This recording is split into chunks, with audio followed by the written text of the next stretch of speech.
তো বন্ধুরা entry level budget সেগমেন্টের মধ্যে আবারও কিন্তু এন্ট্রি নিল আমাদের ভিভো সাব ব্র্যান্ড আইকু। তারা কিন্তু আবারও লঞ্চ করে দিল miss Vivo IQ Z9 light. তবে এটা নামে লাইট হলেও কিন্তু কাজে লাইট না, এটা শুধু আন্ডার 10K এর মধ্যে আপনাকে যা যা অফার করছে Sony AI camera setup, budget solid performance, premium in design, IP64 এই সব কিছুই আপনি আন্ডার 10K এর মধ্যে পাচ্ছেন। তার সাথে এটাও বলতে পারেন যেটা আইকুর যে ফার্স্ট একটি স্মার্টফোন যেটা আপনার এন্ট্রি লেভেলের মধ্যে লঞ্চ হলো। প্রথম চমক যদি স্মার্টফোনের ডিজাইন নিয়ে কথা বলেন তাহলে দেখতে পাচ্ছেন স্মার্টফোনের ডিজাইন কিন্তু খুব বেশি প্রিমিয়াম রাখা হয়েছে। মিস দেখে মনে হবে না যেটা একটা আপনার বাজেট সেন্ট্রিক স্মার্টফোনের ডিজাইন। স্মার্টফোনটি ব্যাকে তারা প্লাস্টিক ব্যবহার করলেও কিন্তু এখানে আপনার ম্যাট ফিনিশ দেওয়া হয়েছে, ফলে ফিঙ্গারপ্রিন্ট পড়ার সম্ভাবনা তেমন একটি থাকে না। আর এতে কিন্তু ফ্রেম হিসেবেও কিন্তু ব্যবহার করা হয়েছে প্লাস্টিক। তার সাথে স্মার্টফোনের থিকনেস করা হয়েছে আপনার 8.4 মিলিমিটার আর ওজন করা হয়েছে আপনার 185 গ্রাম। সাথে কিন্তু আরো পেয়ে যাবেন IP64 এর সার্টিফিকেশন। তবে স্মার্টফোনটি ফোন আসলে আপনারা অবশ্যই দেখতে পারবেন যে একটি 6.5 ইঞ্চি মাপের একটি HD প্লাস এর IPS LCD প্যানেল, যেটা আপনার 90 হার্টজ এর মতন কিন্তু ফাস্ট রিফ্রেশ রেট কো সাপোর্ট করে। তবে একটা জিনিস দেখে অবশ্যই আপনাদের খারাপ লেগেছে যে এখানে নচ ডিসপ্লে দিল। তবে এটা যদি আন্ডার 10K এর বাজেট রেঞ্জের মধ্যে যেহেতু লঞ্চ হলো, আপনার স্মার্টফোনটি যে বেস ভেরিয়েন্টে রয়েছে miss 4GB RAM 128GB internal storage, সেটা প্রাইস কিন্তু ইন্ডিয়াতে রাখা হয়েছে আপনার 9,999। তবে যেটা আপার ভেরিয়েন্ট রয়েছে miss 6GB RAM 128GB internal storage, সেটা প্রাইস কিন্তু রাখা হয়েছে আপনার 10,999।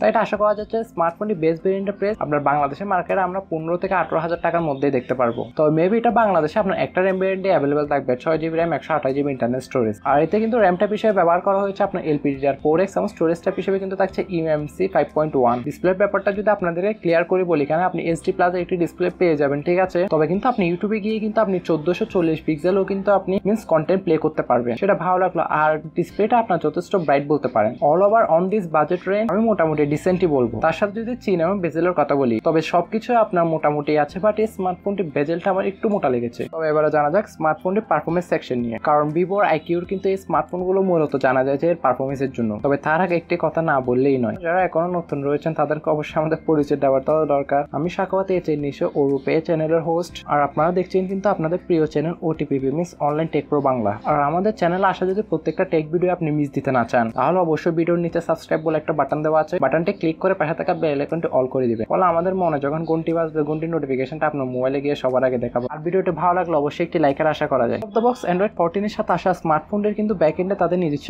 UI থাকছে মিন্স Fantas 14। এতে কিন্তু আপনার চিপসেট হিসেবে ব্যবহার করা হয়েছে আপনার MediaTek Dimensity 6300, যেটা 6nm বেসড একটা অক্টা-কোর প্রসেসর। আর গ্রাফিক্স কার্ড হিসেবে থাকছে আপনার Mali G57MC, যেটা বেসিক্যালি বর্তমানে কিন্তু আমরা 15-20 হাজার টাকা স্মার্টফোনও দেখতে পাই। আর এই চিপসেটের অন্তত স্কোর অলমোস্ট 4 লাখের কাছাকাছি। চিপসেটটি রাখা আপনি PUBG-র মতন গেম টাইনা 40 বা 50 FPS এ রেখে প্লে করতে পারবেন। তবে গেমিং এর সময় আপনার ফ্রেম ড্রপসের দেখা দেবে, এটা কিন্তু স্বাভাবিক অন দিস বাজেট রেঞ্জের স্মার্টফোনগুলোতে। তবে স্মার্টফোনটি কিন্তু প্রথম আপনি খুবই স্মুথলি আপনি গেম প্লে করতে পারবেন। তবে দীর্ঘক্ষণ করলে স্মার্টফোনটি হিট হলে তখন আমরা ল্যাগ বা ফ্রেম ড্রপ সবকিছুর দেখা কিন্তু একসাথে। অল ওভার যদি পারফরমেন্স সেকশন নিয়ে আপনি বলেন, তাহলে আমি বলবো যে এখানে ডিসেন্ট। তবে এখন যদি আমি আমার পার্সোনাল ওপিনিয়নটা যদি আপনাদের সাথে শেয়ার করি, তাহলে আপনাদের মতামতটা অবশ্যই আমাকে কমেন্টে জানাবেন। স্মার্টফোনটি যদি বাংলাদেশের বাজারে আপনার 15,000 টাকার নিচের মধ্যে লঞ্চ হয়, তাহলে আমি মনে করি যে এটা নেওয়ার মতন একটা উপযুক্ত অপশন। বাট যদি এটা আপনার 15,000 টাকার উপরে লঞ্চ হয়ে যায়, তাহলে এত টাকা দিয়ে অবশ্যই স্মার্টফোনটি কেনার কোনো মানেই হয় না, যেহেতু এটা একটা হনেস্ট রিভিউ প্লাস কোনো স্পন্সর ভিডিও না। তবে ক্যামেরা নিয়ে যদি আপনাদেরকে একটু ক্লিয়ার কাট ধারণা দিয়ে দিই, স্মার্টফোনের ব্যাকে কিন্তু রয়েছে আপনার ডিউল AI ক্যামেরা সেটআপ, যেখানে প্রাইমারিতে রয়েছে কিন্তু 50 মেগাপিক্সেলের সোনির একটি AI ক্যামেরা, দেন সেকেন্ডারিতে আসলে কিন্তু আপনি 2 মেগাপিক্সেলের একটি ট্যাপ পেয়ে যাবেন।